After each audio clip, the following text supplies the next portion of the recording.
Creator, for they never answered a young girl's prayers that her adopted mother would die so the emotional and physical abuse would stop. That is how I spent most nights growing up. As many Indigenous children, I was adopted at a very young age. Through my interactions with my adoptive mother, I formed the belief that I wasn't lovable, good enough, and love hurts. Despite trying to modify my behavior to keep safe by keeping quiet and excelling in school and sports, the abuse continued until I was placed back into the child welfare system at the age of 12. Group homes were another chaotic place. I seemed to take on the role of the hero amongst the girls. If a girl was getting picked on, I would protect them, by any means, including being abusive with my language and physically threatening the instigator. When this became too much, I would run away to the streets of Toronto. I was an ideal target for pimps and was trafficked in the sex trade across Ontario.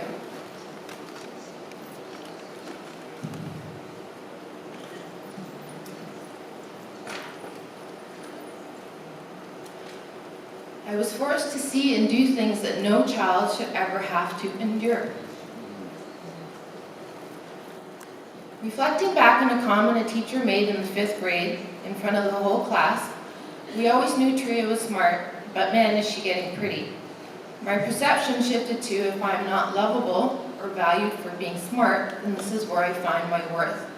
Literally, if the price was right. A team of police officers called the Juvenile Task Force with the Metro Toronto Police Department were relentless in their search for me.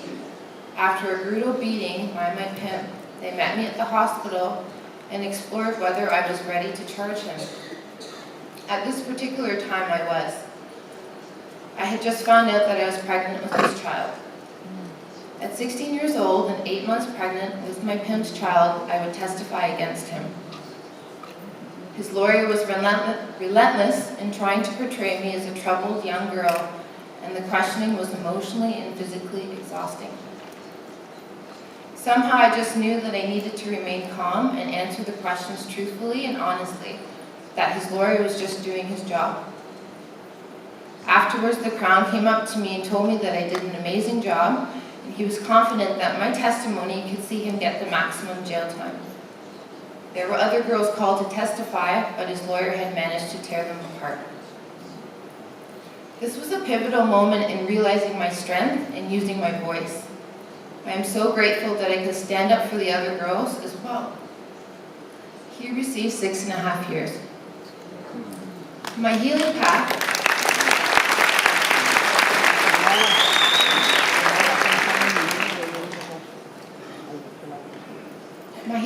has included accountability for my actions. I would like to say that my life changed with the birth of my daughter. However, that would be my ego telling me to be quiet for fear of being judged. While I was adamant that I would not use physical or emotional abuse for fear of being anything like my adoptive mother, I checked out emotionally and sometimes physically as a parent. The impact of the trauma I endured was unbearable, and it wasn't my daughter's responsibility to make it better.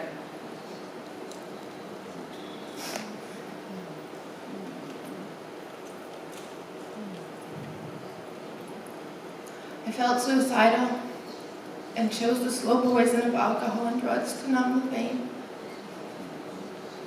With no formal education, I wasn't able to secure employment and remained in the sex trade as an exotic dancer until the age of 24. I couldn't feel my worth. Opportunity, connection, and spirituality has supported me to feel my intrinsic value. It began with the opportunity to complete a university entrance program called the Transitional Year Program at the University of Toronto, and continued with a life-changing volunteer training program at Battered Women's Support Services. During this volunteer training, my wounded inner child had a safe space to be heard, and I was able to connect and place my experiences into the context of colonization and intergenerational trauma. My wounds have become my gifts to offer others. In Indigenous culture,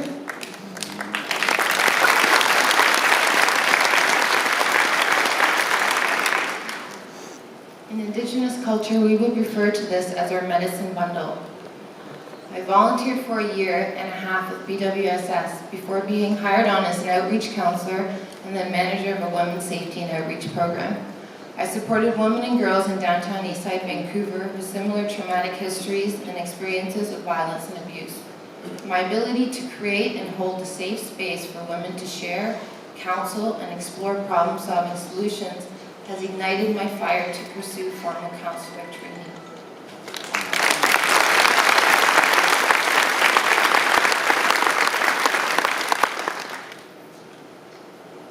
Unfortunately, the program lost funding and I have been laid off since January 2015.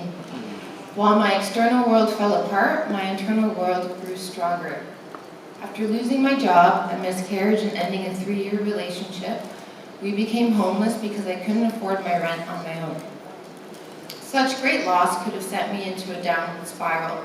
However, I took up meditation and chanting to move through the feelings. Also, I participated in the first year of a 4-year commitment as a sun dancer, one of our most sacred spiritual ceremonies, and have experienced so much growth and healing. After staying with friends for a month, my son and I now live in shared accommodations. My daughter, who is now 18, lives with her boyfriend. I have met my birth mother. Her name is Bettina Harris, although her birth name is Lori K. Nohart, as she was also adopted. She contacted me on Facebook and we met shortly after. Her strength and resilience astounds me.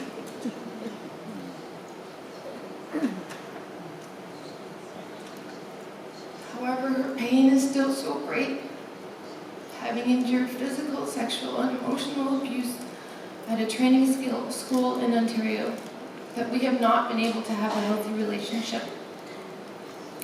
She has taught me much about our culture and spirituality, and despite the challenges, this connection has offered me so much more comfort than when I had so many unanswered questions. It is my intention to heal this cycle. My son just turned 7 on Halloween. We have a very close connection, although this has been challenging for my daughter to witness, as her early years look very different. Every opportunity and positive move towards healing and self-empowerment I have made has created a space for her and I to grow closer. One of the biggest challenges to securing new employment has been a lack of education. While I have the work experience, many employers require some formal certification for qualifications. However, my previous work at Battered Women's Support Services has offered me a new position of First Nations support worker. Actually, recently I was offered a position as manager of an Indigenous women's program, so I will be going to school and taking on that role, which is huge.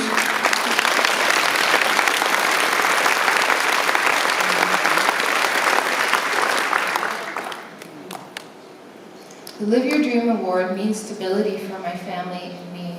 I intend to use it to pay for my tuition for this year. That way, no matter what this next year has in store, I will not have to put my schooling on hold for financial reasons. I'm so in love with the program at Clear Mind, the counseling program, and am excited every time I go to class. With the skills and opportunity to register as a professional, therapeutic counselor, or life coach, there are doors that will open that wouldn't have otherwise. I even had the opportunity to start my own counseling life coaching business when I graduate. The opportunities seem endless, and that is so exciting. My prayers look a lot different today than when I was a little girl.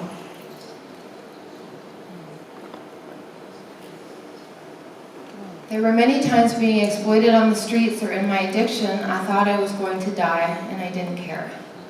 I now know that Creator and the angels were with me.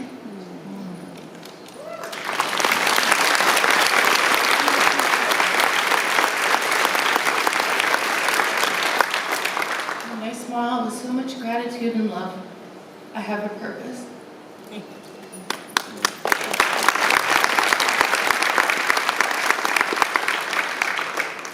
I will continue to create a safe space for others to do their healing and transformational work.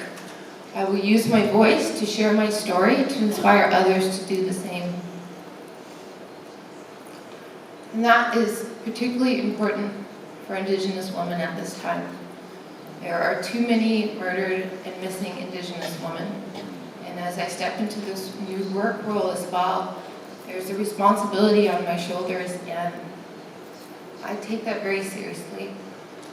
Clear Mind and the Live Your Dream Award will help me to further my growth, accountability, and commitment to be a transformational agent and end this cycle for my family.